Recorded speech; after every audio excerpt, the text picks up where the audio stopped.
Coucou, bonjour, bonsoir, cela dépend de l'heure à laquelle vous regardez la vidéo. Je vais vous présenter rapidement mon application de gestion de pricing qui vous permettra de gérer votre pricing. D'abord, ici nous voyons d'abord le tableau de bord. Dans le tableau de bord, nous avons le nombre de clients enregistrés. Nous avons le nombre de dépôts effectués, le nombre de retraits effectués, les versements du total, les versements du jour et les restes à payer. Ensuite, dans le second volet, nous avons le listing des clients.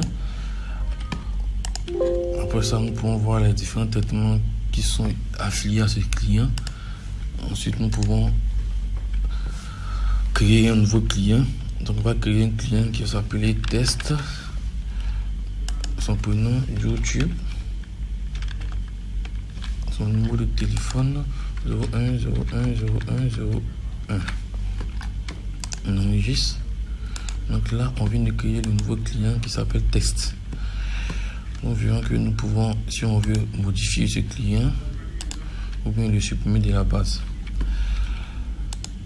Après ça, nous avons des fichiers de base qui sont nos paramètres. Les fichiers de base sont des fichiers que l'on remplit au préalable avant de pouvoir utiliser l'application. Ces fichiers de base sont divers. Nous avons d'abord les types d'articles, les articles elles-mêmes, les prestations rattachées à ces articles, et puis chaque article est rattaché à un certain nombre de prestations. C'est là quand je le remplis, et le bouton mise à jour pour des mises à jour futures. Lorsque ces fichiers de base sont remplis dans la base, l'utilisateur pourra maintenant utiliser l'application à sa guise. Donc ici, nous allons essayer de faire un dépôt de vêtements.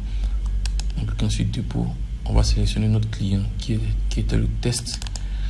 Ensuite, qu'est-ce que le client dépose? Une chaussure pour faire laver par exemple, vu qu'on a mis que laver. Et cette prestation coûte, on voit que cette prestation coûte 5000 francs, vu que nous avons déjà rempli ça dans le fichier de base. Donc, il a envoyé 2 chaussures, on valide, on voit que ça passe à 10 000. Ensuite, il a envoyé une chemise pour faire laver, 5000 aussi. Donc, il a envoyé 5 chemises, ça fait 35 000 en tout. La date de retrait, on dira qu'il retire ça 3 jours après. 3 jours après, une semaine après, le 11. Et lorsqu'il faisait son dépôt, il a versé la somme de 15 000. Donc il reste à payer de 20 000. On lui a fait une réduction de 500.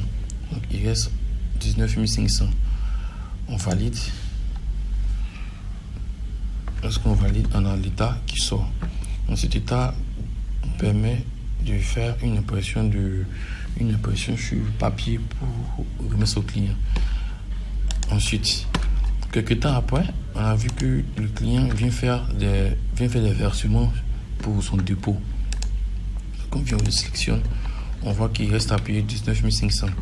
Donc il décide de payer 10 000 francs.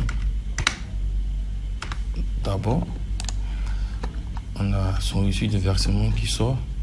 Ensuite, quelques temps après, il vient pour faire son retrait. Donc on clique là, on sélectionne le client, on voit qu'il a un seul retrait en cours. Il a fait 2 versements, 15 000 francs et 10 000 francs. Il reste à payer 9 500. Donc il solde ses 9 500 et il effectue maintenant son retrait. On voit que ici, sur le reçu, on voit solder. On voit que c'est couché, retire aussi c'est couché parce qu'il vient de faire son retrait. Reste à payer 0 et on a son reçu final ici. Donc c'est un peu l'application de gestion de pricing qui se présente ainsi.